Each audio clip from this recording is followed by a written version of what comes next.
ನಮಸ್ಕಾರ ಮಕ್ಕಳ. ಇವತ್ತು ಸೆಕೆಂಡ್ ಪಿ ಯು ಸಿ 7ನೇ ಪಾಠ ದ ಗಾರ್ಡನರ್ ಬಗ್ಗೆ ತಿಳ್ಕೊಳ್ತಾ ಹೋಗೋಣ. ಇದನ್ನು ಬರೆದಿರೋರು ಪಿ ಲಂಕೇಶ್ ಅಂತ ಹೇಳಿ. ಸೊ ಇವರು ಲಂಕೇಶ್ ಪತ್ರಿಕೆ ಮತ್ತು ಪ್ರಜಾಮತ ಪೇಪರ್ ಮತ್ತು ಪುಸ್ತಕದ ಸಂಪಾದಕರಾಗಿದ್ದರು. ಅವರು ಬರೆದಿರೋ ಅಂತಹ ಈ ಒಂದು ಸಣ್ಣ ಕತೆ ತೋಟದವನು ಅಂತೇಳಿ ಅವರು ಬರೆದಿರೋ ಅಂಥದ್ದು. ಓಕೆ, ಇವರು ಲಂಕೇಶ್ ಹಾಗಾಗಿ ಇಂಡಿಯಾ ರೈಟರ್ ಆ್ಯಂಡ್ ಜರ್ನಲಿಸ್ಟ್, ಅಂದರೆ ಪತ್ರಕರ್ತರಾಗಿದ್ದರು. ಕನ್ನಡದಲ್ಲಿ ಬರೆಯುತ್ತಾ ಇದ್ದರು. ಅವರು MA ಇಂಗ್ಲೀಷನ್ನು ಮಹಾರಾಜ ಕಾಲೇಜ್ ಮೈಸೂರಿನಲ್ಲಿ ಕಂಪ್ಲೀಟ್ ಮಾಡಿದ್ದಾರೆ. ಅವರು ಒಂದು ಸಣ್ಣ ಕಥೆಗಳ ಒಂದು ಸಂಕಲನವನ್ನು ಕೆರೆಯ ನೀರನ್ನು ಕೆರೆಗೆ ಚೆಲ್ಲಿ ಅಂಥೇಳಿ ಒಂದು ಪುಸ್ತಕ ರೂಪದಲ್ಲಿ ಇದೆ. ಆ ಪುಸ್ತಕದಲ್ಲಿ ಸುಮಾರು ಸಣ್ಣ ಸಣ್ಣ ಕಥೆಗಳನ್ನು ನೋಡ್ಬೋದು. ಅದು 1963 ಪಬ್ಲಿಷ್ ಆಗಿರುವಂಥದ್ದು. ಸೊ ಇವರ ಒಂದು ನಾವೆಲ್ ಕಾದಂಬರಿ ಬಿರುಕು ಅನ್ನುವಂತಹ ಕಾದಂಬರಿಯನ್ನು 1976 ಸಿನಿಮಾ ಮಾಡಿದ್ದಾರೆ. ಪಲ್ಲವಿ ಅಂಥೇಳಿ ಆ ಸಿನಿಮಾದ ಹೆಸರು. ಆ ಸಿನಿಮಾಕ್ಕೆ ಅಂದರೆ ಇಂಡಿಯನ್ ನ್ಯಾಷನಲ್ ಅವಾರ್ಡ್ ಸಿಕ್ಕಿದೆ. ಬೆಸ್ಟ್ ಡೈರೆಕ್ಷನ್ಗೆ ನ್ಯಾಷನಲ್ ಅವಾರ್ಡ್ ಸಹ ಸಿಕ್ಕಿದೆ. ಸೊ ಇವರು ಎಲ್ಲ ಬರೆದಿರುವಂಥದ್ದು ಕನ್ನಡ ಸಾಹಿತ್ಯದಲ್ಲೇ. ಇವರು ಈಗ ನಾವು ನೋಡ್ತಾ ಇರೋಂತಹ ಪಾಠ ದ ಗಾರ್ಡನರ್, ಇವರು ಬರೆದಿರುವಂತಹ ತೋಟದವನು ಅನ್ನೋವಂತಹ ಸಣ್ಣ ಕಥೆಗಳಿಂದ ತಗೊಂಡಿದೆ. ಅದನ್ನು ಟ್ರಾನ್ಸ್ಲೇಟ್ ಮಾಡಿರೋರು HS ರಾಘವೇಂದ್ರ ರಾವ್ ಅಂಥೇಳಿ. ಸೊ ಈ ಒಂದು ಕಥೆಯನ್ನು ನೋಡ್ತಾ ಹೋಗೋಣ. ಈ ಕಥೆಯಲ್ಲಿ ನಮಗೆ ಹಲವಾರು ಮೌಲ್ಯಗಳನ್ನು ನಾವು ತಿಳ್ಕೊಳ್ತಾ ಹೋಗ್ಬೋದು. ಮಾನವನ ಜೀವನದಲ್ಲಿ ಏನೆಲ್ಲ ಸಾಧ್ಯ ಆಗುತ್ತೆ, ಏನಕ್ಕೆ ನಮಗೆ ಎನಿಮಿಟಿ ಇರುತ್ತೆ, ನಾವು ಏನಕ್ಕೆ ಲೈಫನ್ನು ಚಾಲೆಂಜಾಗಿ ತಗೊಳ್ಬೇಕು ಅನ್ನೋಂತಹ ಹಲವಾರು ವಿಷಯಗಳನ್ನು ನಾವು ಇಲ್ಲಿ ತಿಳ್ಕೊಳ್ತಾ ಹೋಗ್ಬೋದು. ಸೊ ಇಲ್ಲಿ ಆ್ಯನ್ ಓಲ್ಡ್ ಮ್ಯಾನ್ ಬಗ್ಗೆ ಮೊದಲು ಒಂದು ಡಿಸ್ಕ್ರಿಪ್ಷನ್ ಬರುತ್ತೆ. ಸೊ ಆಥರ್ ಹೇಳ್ತಾರೆ, ಈ conceived is story suddenly when he met N old man. So ಈ ಒಂದು ಆಥರ್ ಪಿ ಲಂಕೇಶ್ ಅವರು ಹೇಳ್ತಾರೆ, ಈ ಒಂದು ಸ್ಟೋರಿಯನ್ನು ಅವರು ಕಲ್ಪನೆ ಮಾಡ್ಕೊಳ್ತಾರೆ ಯಾವಾಗ ಅವರು ಒಬ್ಬ ಓಲ್ಡ್ ಮ್ಯಾನನ್ನು ಮೀಟ್ ಮಾಡ್ತಾರೆ. So was standing in coconut grove near Channarayapatna. So ಒಂದು ಕೋಕೋನಟ್ ಗಾರ್ಡನಲ್ಲಿ ಅಂದರೆ ತೆಂಗಿನ ತೋಟದಲ್ಲಿ ಅವರು ನಿಂತಿರ್ತಾರೆ ಓಲ್ಡ್ ಮ್ಯಾನ್. ಆ ಒಂದು ಚೆನ್ನರಾಯಪಟ್ಟಣ ಹತ್ರ ಒಂದು ಚಿಕ್ಕ ವಿಲೇಜ್ ಅಥವಾ ಒಂದು ಹಳ್ಳಿಯಲ್ಲಿ ಈ ಓಲ್ಡ್ ಮ್ಯಾನನ್ನು ನೋಡಿದ ಕೂಡಲೇ ಅವರಿಗೆ ಒಂದು ಸ್ಟೋರಿ ನೆನಪಾಗ್ತಾ ಹೋಗುತ್ತೆ. ಸೊ ಅಲ್ಲಿ ಓಲ್ಡ್ ಮ್ಯಾನನ್ನು ಡಿಸ್ಕ್ರೈಬ್ ಮಾಡ್ತಾ ಹೋಗ್ತಾರೆ. ಇದು 2 ಮಾರ್ಕ್ಸಿನ ಪ್ರಶ್ನೆ ಆಗಿರ್ಬೋದು. ಮತ್ತು ಇಲ್ಲಿ the old man was standing in coconut grove near Channarayapatna, ಅದು MCQ ಮಕ್ಕಳ. So where the old man was standing coconut grove. So near dash ಅಂತ ಕೊಟ್ಟರೆ ನಿಯರ್ ಚೆನ್ನರಾಯಪಟ್ಟಣ ಅಂತ ಬರೀಬೇಕು. ಅದು MCQಗೆ ಬರುತ್ತೆ. ಸೊ ನೆಕ್ಸ್ಟ್ 2 ಮಾರ್ಕ್ಸ್ ಇರೋವಂಥದ್ದು, the old man's eyes were suffused with strange memories. Old ಮ್ಯಾನನ್ನು ಡಿಸ್ಕ್ರೈಬ್ ಮಾಡ್ತಾ ಹೋಗ್ತಾರೆ ನರೇಟರ್. ಆ ಓಲ್ಡ್ ಮ್ಯಾನ್ ಕಣ್ಣುಗಳು ತುಂಬ ಫಿಲ್ಡ್ ವಿತ್ ಸ್ಟ್ರೇಂಜ್ ಮೆಮೊರೀಸ್. ಅವರ ಕಣ್ಣುಗಳನ್ನು ನೋಡಿದ್ರೆ ಅವರಿಗೆ ನೇಟಿವ್ ಇಂಟೆಲಿಜೆನ್ಸ್ ಅಂದರೆ ತುಂಬ ಅನುಭವಿ ಥರ ಕಾಣ್ತಾ ಇದ್ರು. ಸೊ ಈ ವಾಸ್ ವೆರಿ ಟಾಲ್, ತುಂಬ ಎತ್ತರದಲ್ಲಿದ್ದರು. ಹೇರ್ ಗಾನ್ ಗ್ರೇ, ಸೊ ಅವರ ಕೂದಲು ಬೆಳ್ಳಗಿತ್ತು. And long beak like nose, ಉದ್ದನೆಯ ಚೂಪಾದ ಒಂದು ಮೂಗು ಸಹ ಇತ್ತು. Even though is old, he had a strong muscular arms. ಅವರ ಭುಜಬಲಗಳಲ್ಲಿ ಅಂದರೆ ಬಲ ತುಂಬ ಚೆನ್ನಾಗಿತ್ತು. And in one hand he had a spade. So ಒಂದು ಕೈಯಲ್ಲಿ ಒಂದು ಸ್ಪೇಡ್ ಗುದ್ಲಿ ಇಟ್ಕೊಂಡಿದ್ರು. ಮತ್ತೊಂದು newspaper tucked under his arm. So ಒಂದು ನ್ಯೂಸ್ ಪೇಪರನ್ನು ಅವರು ಕಂಕುಳಲ್ಲಿ ಇಟ್ಕೊಂಡಿದ್ರು. And to see he was a labourer. ಅವರನ್ನು ನೋಡಿದ ಕೂಡಲೇ ನಮಗೆ ಗೊತ್ತಾಗ್ತಾ ಇತ್ತು ಅವರು ಲೇಬರರ್ ಅಥವಾ ಓವರ್ಸಿಯರ್ ಅಂದರೆ ಮಾರ್ಗದರ್ಶಕ, ಮುಂದಾಲೋಚನೆ ಮಾಡೋ ಅಂಥವ್ರು, ಫಿಲಾಸಫರ್ ಅಂತ ಗೊತ್ತಾಗ್ತಾ ಇತ್ತು. ಈ ಮನುಷ್ಯನ ನೋಡಿದ್ರೆ, ಓಲ್ಡ್ ಮ್ಯಾನ್ ನೋಡಿದ್ರೆ, so we were remembering like labourer. Spade ಇರೋದ್ರಿಂದ ಲೇಬರರ್ ಅಂತ ಕರಿಬೋದು. ಸೊ ನ್ಯೂಸ್ ಪೇಪರ್ ಇಟ್ಕೊಳೋದ್ರಿಂದ ಫಿಲಾಸಫರ್ ಹೇಳ್ಬೋದು. ಆ್ಯಂಡ್ ಓವರ್ಸಿಯರ್ ಅಂದರೆ ಮುಂದೆ ಏನು ಮಾಡಬಹುದು ಅನ್ನೋದ್ರ ಬಗ್ಗೆ ಮಾರ್ಗದರ್ಶಕರಾಗಿ ನಾವು ಆತನನ್ನು ನೋಡ್ಬೋದು. So the old man came to this garden. So ಈ ಒಂದು ಚನ್ನರಾಯಪಟ್ಟಣ ಹತ್ರ ಇರುವಂತಹ ಕೋಕೋನಟ್ ಗ್ರೂವ್ಗೆ ಆತ ಬಂದಾಗ after walking hundreds of miles ಅಂದರೆ ತುಂಬ ದೂರ ನಡ್ಕೊಂಡು ಬಂದಿರ್ತಾನೆ. ಓಕೆ, ಹಂಡ್ರೆಡ್ಸ್ ಆಫ್ ಮೈಲ್ಸ್ ಅಂದರೆ ತುಂಬ ದೂರ ಅವನು ತನ್ನ ಊರನ್ನು ಬಿಟ್ಟು ಈ ಊರಿಗೆ ಬಂದಿರ್ತಾನೆ. The owner of the plantation needed a person exactly like him. So ಆ ಒಂದು ಪ್ಲಾಂಟೇಶನ್ ಓನರ್ ಯಾರಿರ್ತಾರೆ, ಆ ಒಂದು ತೆಂಗಿನ ತೋಟದ ಓನರ್ಗೆ ಇದೇ ಥರ ಒಬ್ಬ ಮನುಷ್ಯನನ್ನು ಹುಡುಕ್ತಿರ್ತಾನೆ. ಯಾರಿಗೆ ಅಗ್ರಿಕಲ್ಚರಲ್ಲಿ ತುಂಬ ಅನುಭವ ಇದೆ ಅಂತಹ ವ್ಯಕ್ತಿಯನ್ನು ಹುಡುಕ್ತಿರ್ತಾನೆ. ಹಾಗಾಗಿ ಓಲ್ಡ್ ಮ್ಯಾನ್ ಬಂದ ಕೂಡಲೇ ಅವನಿಗೆ ತುಂಬ ಖುಷಿಯಾಗುತ್ತೆ. The few words why exchange between the old man and the plantation owner and the old man stayed on. So ಅವರು ಮಾತುಕತೆ, ಎಷ್ಟು ಸಂಬಳ, ಏನೇನು ಮಾಡಬೇಕು ತೋಟದಲ್ಲಿ ಎಲ್ಲವೂ ಸಹ ಅವರಿಬ್ಬರ ಮಧ್ಯ ಮಾತುಕತೆ ಆಗುತ್ತೆ. ಓಲ್ಡ್ ಮ್ಯಾನ್ ಒಪ್ಕೊಂಡು ಅಲ್ಲಿ ಇರಲಿಕ್ಕೆ ಶುರು ಮಾಡ್ತಾನೆ. ಹಾಗಾಗಿ ಓಲ್ಡ್ ಮ್ಯಾನ್ ಅಲ್ಲಿ ಸೇರ್ಕೊಂಡ್ಮೇಲೆ ಈ ವಾಸ್ ರಿಯಲಿ ಯೂಸ್ಫುಲ್. ತುಂಬ ಉಪಯೋಗ ಆಯಿತು ಆ ಪ್ಲಾಂಟೇಶನ್ ಓನರ್ಗೆ. Because old man was well versed in ಅಗ್ರಿಕಲ್ಚರಲ್ಲಿ ತುಂಬ ಅನುಭವ ಇತ್ತು. Understood the problem of workers. ಅಲ್ಲಿ ಕೆಲಸ ಮಾಡಿದಂತಹ ಕೆಲಸಗಾರರ ಒಂದು ಪ್ರಾಬ್ಲಮ್ಸನ್ನು ಇವನು ಅರ್ಥ ಮಾಡ್ಕೊಳ್ತಿರ್ತಾನೆ.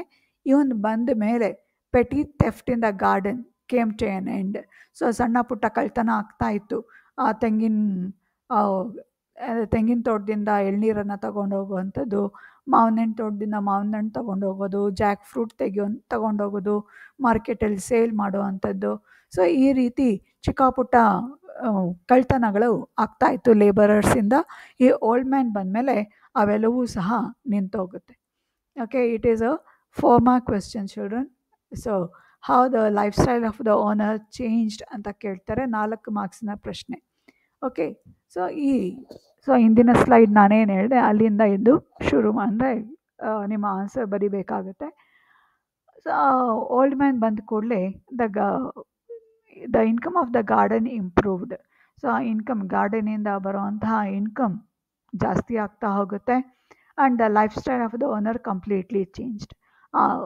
ಯಾವಾಗ ಇನ್ಕಮ್ ಜಾಸ್ತಿ ಆಗುತ್ತೆ ಆಗ life style of the owner, ಆ ಪ್ಲಾಂಟೇಶನ್ ಓನರ್ ಯಾರಿರ್ತಾನೆ ಆ ಲೈಫ್ ಸ್ಟೈಲ್ ಕಂಪ್ಲೀಟ್ ಬದಲಾವಣೆ ಆಗ್ತಾ ಹೋಗುತ್ತೆ. ಮೊದಲು ಆಗಾಗ ಅವನು ತೋಟದ ಕಡೆ ಹೋಗ್ತಾ ಇದ್ದ, ಲೇಬರರ್ಸ್ ಜೊತೆ ಮಾತಾಡ್ತಾ ಇದ್ದ, ಏನಾಗ್ತಾ ಇದೆ ಏನು ಹೋಗ್ತಾ ಇದೆ ನೋಡ್ತಾ ಇದ್ದ. ಆದರೆ ಈ ಓಲ್ಡ್ ಮ್ಯಾನ್ ಬಂದಮೇಲೆ ಈ ಬಿಕೇಮ್ ಲೆಥಾರ್ಜಿಕ್ ಅಂದರೆ ಲೇಝಿ ಆಗಿಬಿಡ್ತಾನೆ. Stayed away from the hard work. So ತೋಟದ ಕಡೆ ಅವನು ಮುಖ ನೋಡ್ತಿರ್ಲಿಲ್ಲ. ಎಲ್ಲವನ್ನ ಸಹ ಓಲ್ಡ್ ಮ್ಯಾನ್ ನೋಡ್ಕೊಳ್ತಾ ಹೋಗ್ತಿರ್ತಾನೆ. ಹಾಗಾಗಿ ಈ ಓನರ್ಸ್ ವೈಫಿಗೆ ತುಂಬ ಯೋಚನೆ ಆಗುತ್ತೆ. ಏನು ಈ ಹಸ್ಬೆಂಡ್ ಆ್ಯಕ್ಟಿವಿಟೀಸ್ ಮೊದಲು ಥರ ಇಲ್ವಲ್ಲ ಈ ಓಲ್ಡ್ ಮ್ಯಾನ್ ಬಂದಮೇಲೆ. ಓಲ್ಡ್ ಮ್ಯಾನ್ ಬಂದಿದ್ದು ನಮಗೆ ಒಳ್ಳೇದಾಯ್ತಾ ಕೆಟ್ಟದಾಯ್ತಾ ಅಂತ ಅವಳು ಯೋಚನೆ ಮಾಡ್ತಾ ಹೋಗ್ತಾರೆ. ಆ ಓನರ್ಸ್ ವೆಲ್ತ್ ಮತ್ತು ಸೋಷಿಯಲ್ ಪ್ರೆಸ್ಟೀಜ್ ಎಲ್ಲ ರೈಸ್ ಆಗುತ್ತೆ. ಅವನ ವೆಲ್ತ್ ಜಾಸ್ತಿ ಆಗುತ್ತೆ, ಅವನ ಶ್ರೀಮಂತಿಕೆ ಜಾಸ್ತಿ ಆಗುತ್ತೆ, ಸೊಸೈಟಿಯಲ್ಲಿ ಅವನ ಒಂದು ಪ್ರೆಸ್ಟೀಜ್ ಜಾಸ್ತಿ ಆಗ್ತಾ ಹೋಗುತ್ತೆ. ಈ acquired number of friends. So ಯಾವಾಗ ಶ್ರೀಮಂತಿಕೆ ಬರುತ್ತೆ ಅಕ್ಕಪಕ್ಕ ಊರಿನವರು, ತನ್ನ ಊರಿನವರು ತುಂಬ ಜನ ಫ್ರೆಂಡ್ಸ್ ಆಗ್ತಾರೆ. ಆ್ಯಂಡ್ ಅವನ ಲೈಫ್ ಯಾವಾಗಲೂ ಕ್ರೌಡೆಡ್ ವಿತ್ ಕಲರ್ಫುಲ್ ಇವೆಂಟ್ಸ್. ಯಾವಾಗಲೂ ಶ್ರೀಮಂತ ವ್ಯಕ್ತಿ ಎಂದಾಗ ಅವನ ಸುತ್ತಮುತ್ತಲು ಯಾವಾಗಲೂ ಜನ ಇದ್ದೇ ಇರ್ತಾರೆ. ಆ ಜನಗಳ ಸಹವಾಸದಿಂದ ಕೆಲವೊಂದು ಬ್ಯಾಡ್ ಹ್ಯಾಬಿಟ್ಸ್ನ ಕಲಿತಾ ಹೋಗ್ತಾನೆ. ಅದರಲ್ಲಿ ಅವನು ಅಡಲ್ಟ್ರಿ ಸಹ ಒಂದು, ಅಂದರೆ ಬೇರೆ ಹೆಣ್ಣು ಮಕ್ಕಳ ಸಹವಾಸವನ್ನು ಮಾಡ್ತಿರ್ತಾನೆ. ಸೊ ಈ ರೀತಿ ಅವನು which made is wife varied. ಇವೆಲ್ಲ ಬದಲಾವಣೆ ಆಗಿರೋದ್ರಿಂದ ಆ ಪ್ಲಾಂಟೇಶನ್ ಓನರ್ ಹೆಂಡತಿಗೆ ತುಂಬ ಭಯ ಶುರುವಾಗುತ್ತೆ ಮತ್ತು ಯೋಚನೆ ಶುರುವಾಗುತ್ತೆ ಏನು ಮಾಡೋದು ಅಂತ ಹೇಳಿ. ಸೊ ಅವರ ಒಂದು ಪ್ಲಾಂಟೇಶನ್ ಒಂದು 10 acres ಇತ್ತು. ಆದರೆ ಓಲ್ಡ್ ಮ್ಯಾನ್ ಬಂದ ಮೇಲೆ ಅವರ ಪ್ಲಾಂಟೇಶನ್ ಇನ್ಕ್ರೀಸ್ ಆಗುತ್ತೆ. ಅದೇ ಥರ ಅವರ ಲೈಫು ಸಹ ಗೆಟಿಂಗ್ ಔಟ್ ಆಫ್ ಹ್ಯಾಂಡ್. ಅಂದರೆ ಅವರ ಪರ್ಸ್ನಲ್ ಲೈಫ್ ಸಹ ಅವನು ತನ್ನ ಹೆಂಡತಿಯಿಂದ ದೂರ ಇನ್ ದ ಸೆನ್ಸ್ ಯಾವಾಗಲೂ ಅವನ ಫ್ರೆಂಡ್ಸ್ ಜೊತೆ ಕಾಲವನ್ನು ಕಳೀತಿರ್ತಾನೆ. So I was not spending the quality time with the family. ಹಾಗಾಗಿ ತಮ್ಮಣ್ಣ ಒಂದು ಸಲ ಈ ವೈಫ್ ಅದೇ ಯೋಚನೆಯಲ್ಲಿ ಅವಳು ತೋಟದಲ್ಲಿ ಓಡಾಡ್ತಿರ್ತಾಳೆ. ಆಗ ಈ ತಮ್ಮಣ್ಣ ಅಂದರೆ ಓಲ್ಡ್ ಮ್ಯಾನ್ ಆಕೆಯನ್ನು ನೋಡ್ತಾರೆ. ಆಕೆಯನ್ನು ನೋಡಿಬಿಟ್ಟು ಆಕೆಯ ಮುಖ ನೋಡಿದ ಕೂಡಲೇ ಆಕೆಯ ಸಮಸ್ಯೆ ಏನು ಅಂತ ಈ ಓಲ್ಡ್ ಮ್ಯಾನ್ಗೆ ಅರ್ಥ ಆಗುತ್ತೆ. ಓಕೆ, ಅವಳು ಯಾವಾಗಲೂ much varied about our husbands behaviour. Husband behaviour ಬಗ್ಗೆ ಏನಕ್ಕೆ ನನ್ನ ಗಂಡನ ಈ ನಡತೆ ಮತ್ತು ಆ್ಯಕ್ಟಿವಿಟೀಸ್ ಎಲ್ಲ ಏನಕ್ಕೆ ಬದಲಾಯಿತು ಅಂಥೇಳಿ ಅವಳು ಯೋಚನೆ ಮಾಡಿಕೊಂಡು ತೋಟದಲ್ಲಿ ಓಡಾಡ್ತಿರ್ತಾಳೆ. ಹಾಗಾಗಿ ಓಲ್ಡ್ ಮ್ಯಾನ್ ಆಕೆಯನ್ನು ನೋಡಿ ಸ್ಮೈಲ್ ಮಾಡಿ ಆಕೆಗೆ ಟೆಂಡರ್ ಕೋಕೋನಟ್ಸ್ ಎಳನೀರನ್ನು ಕೊಡ್ತಾನೆ. ಆಮೇಲೆ ಅಲ್ಲೇ ಬಾವಿ ಕಟ್ಟೆ ಮೇಲೆ ಕೂತ್ಕೊಳ್ತಾರೆ. But here the owner's wife doesn't want to listen to anybody. ಯಾಕಂದರೆ ಅವಳಿಗೆ ಅವಳದೇ ಯೋಚನೆ ಶುರುವಾಗಿರುತ್ತೆ, ಯಾರ ಜೊತೆನೂ ಮಾತುಕತೆ ಬೇಡ ಅನಿಸುತ್ತೆ. But old man when he started speaking he doesn't want to so discourage him. ಆತನನ್ನು ಅವನಿಗೆ ಮಾಡಬಾರ್ದು ಅಂಥೇಳಿ ಸೊ ಬಾವಿ ಕಟ್ಟೆ ಮೇಲೆ ಆಕೆಯನ್ನು ಕೂತ್ಕೊಳ್ತಾಳೆ. So it was evening children. So when they sat MCQ, okay, in the evening they sat, okay, so the sun was slipping away in the western horizon. ಅಂದರೆ ವೆಸ್ಟರ್ನ್ ಹೊರೈಸನಲ್ಲಿ ಸನ್ ಮರೆ ಆಗ್ತಿರ್ತಾನೆ, ಸೂರ್ಯ ಮರೆ ಆಗ್ತಿರ್ತಾನೆ. ಆ ಸೂರ್ಯನ ಬಿಸಿಲು ಆ ಸಂಜೆಯ ಬಿಸಿಲು ಬಾವಿ ಕಟ್ಟೆ ಮೇಲೆ ಬಿದ್ದು it was passing through the foliage ಅಂದರೆ the leaves of coconut, mango and jackfruit. ಈ ಒಂದು ಎಲೆಗಳ ಮೂಲಕ, ಮರಗಳ ಮೂಲಕ ಬಂದು ಬಾವಿ ಕಟ್ಟೆ ಮೇಲೆ ಬೀಳ್ತಾ ಇತ್ತು. ಆಕೆ ಕೂತ್ಕೊಂಡ್ಮೇಲೆ ಓಲ್ಡ್ ಮ್ಯಾನ್ ಕಥೆಯನ್ನು ಶುರು ಮಾಡ್ತಾನೆ. So started narrating a story to the owner's wife. So ತುಂಬ in a far off place, ತುಂಬ ದೂರದ ಊರಿನಲ್ಲಿ there was a man called Thammanna ಅಂತ ಒಬ್ಬ ಇರ್ತಾನೆ. ಸೊ ಅವನಿಗೆ ಒಂದು 10 ಎಕರೆ ನೀರಾವರಿ ಭೂಮಿ ಇರುತ್ತೆ ಮತ್ತು ತುಂಬ ಚೆನ್ನಾಗಿರುವಂತಹ ಮನೆ ಇರುತ್ತೆ. ಅದೇ ಥರ ಪೀಪಲ್ ಅವನಿಗೆ ಸಪೋರ್ಟ್ ಮಾಡಲಿಕ್ಕೆ ತುಂಬ ಜನ ಇದ್ದರು. ಆದರೆ ಅವನಿಗೊಬ್ಬ ರೈವಲ್ ಇದ್ದ, ಅಂದರೆ ಎನಿಮಿ ಇದ್ದ. ಆ ಎನಿಮಿ ಹೆಸರು ಸಂಗೋಜಿ ಅಂತ ಹೇಳ್ತಾನೆ. ಆಮೇಲೆ ಸೊ ಅವನಿಗೆ ಯೋಚನೆ ಆಗುತ್ತೆ, ಸಂಗೋಜಿ ಅಂದ ಹೇಳಿದ ತಕ್ಷಣ ಅವನಿಗೆ ಒಂಥರ ಅನ್ಕಂಫರ್ಟಬಲ್ ಫೀಲ್ ಆಗುತ್ತೆ. ಮುಂದೆ ಏನು ಹೇಳಬೇಕು ಅಂತ ಅವನು ಯೋಚನೆ ಮಾಡ್ತಿರ್ತಾನೆ. ಆ್ಯಂಡ್ ಅವಳು ಯೋಚನೆ ಮಾಡಬೇಕಾದ್ರೆ ಅವಳು ಅಂದ್ಕೊಳ್ತಾಳೆ, all this is not my concern, ನನಗೆ ಬೇಡವಾಗಿರುವಂತಹ ವಿಷಯ ಅಂತ ಅಂದ್ಕೊಂಡು ಆದರೂ ಅಲ್ಲೇ ಬಾವಿ ಕಟ್ಟೆ ಮೇಲೆ ಕೂತ್ಕೊಳ್ತಾರೆ. ಆಗ ಅವನು ಹೇಳ್ತಾನೆ, no is name is not Sangoji, is Basavayya. So ಅವನು ಸುಳ್ಳು ಹೇಳಬೇಕು ಅಂತ ಅಂದ್ಕೊಂಡಿರ್ತಾನೆ. ಆದರೆ ಅವನ ಕೈಯಲ್ಲಿ ಸುಳ್ಳು ಹೇಳೋಕ್ಕಾಗೋದಿಲ್ಲ. ಇಲ್ಲ ಅವನ ಹೆಸರು ಸಂಗೋಜಿ ಅಲ್ಲ, ಅವನ ಹೆಸರು ಬಸವಯ್ಯ ಅಂತ ಹೇಳ್ತಾನೆ. ಸೊ ಮತ್ತೆ ತಮ್ಮಣ್ಣ ಮತ್ತು ಬಸವಯ್ಯ ಕಥೆಯನ್ನು ಶುರು ಮಾಡ್ತಾರೆ.